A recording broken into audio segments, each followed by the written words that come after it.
Hello, I'm going to be talking about the strategy canvas for Blue Ocean Strategy.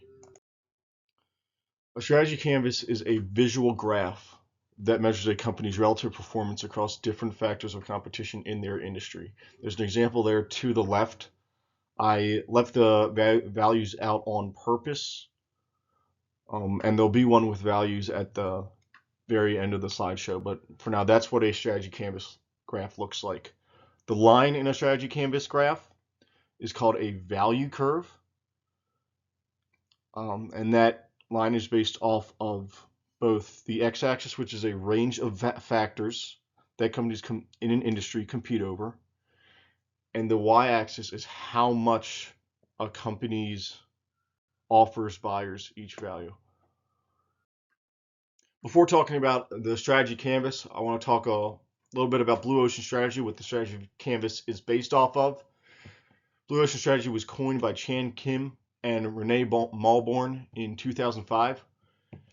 And the strategy is focused on driving up specific values, um, or innovating rather than directly competing in an industry. So rather than competing on all the things the industry values, driving up specific ones and trying to create uncontested market space by designing a company to appeal to a new market, basically attempting to create new demand. I'm going to briefly touch on Red Ocean Strategy because it's not as important, but I felt it was enough to touch on, is that Red Ocean Strategy is the opposite of Blue Ocean Strategy. It's trying to compete in existing market space, pushing up values that you already know the market wants, they already know the market wants, and trying to exploit existing demand. You'll see examples of that in the strategy canvas examples after this.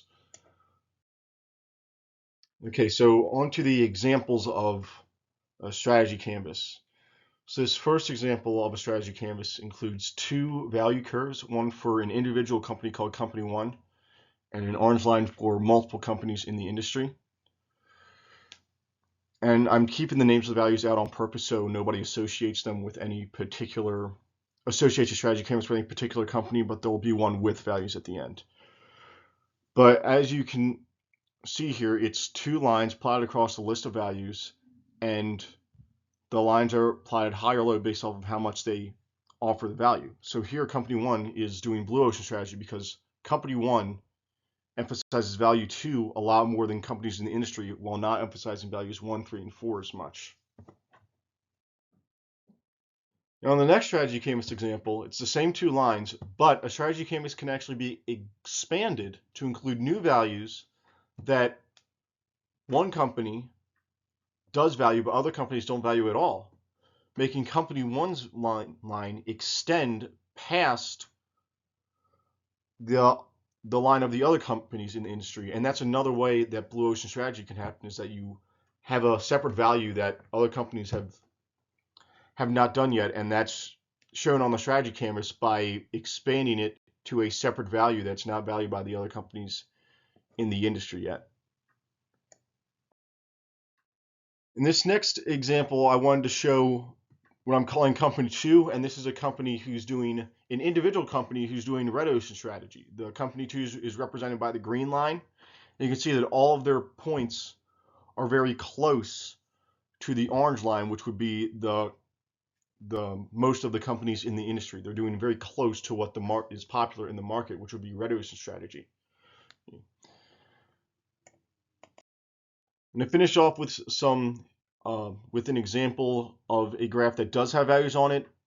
To the top left here, you can see that there's a graph of competing factors with the phone industry, showing three different phones: the iPhone, the feature phone, and the smartphone. And these are, up top here is eliminate, reduce, raise, create. Those are Blue Ocean Strategy concepts, but they're not too important to strategy canvases.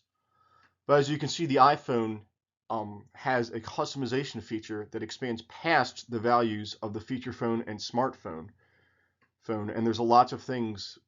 These lines all value, these three value curves all value very different things.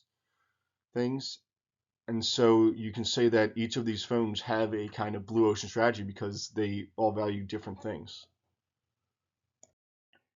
To conclude, A strategy canvas is a visual graph to measure a company's relative performance across all factors in their industry. The strategy canvas was made for Blue Ocean Strategy, but it can still be used to measure a company's relative performance in an industry, even if they're not using Blue Ocean Strategy. And a strategy canvas can include value curves of individual companies or value curve combining the values of multiple companies. That can also be expanded to include new values that some companies offer and others don't.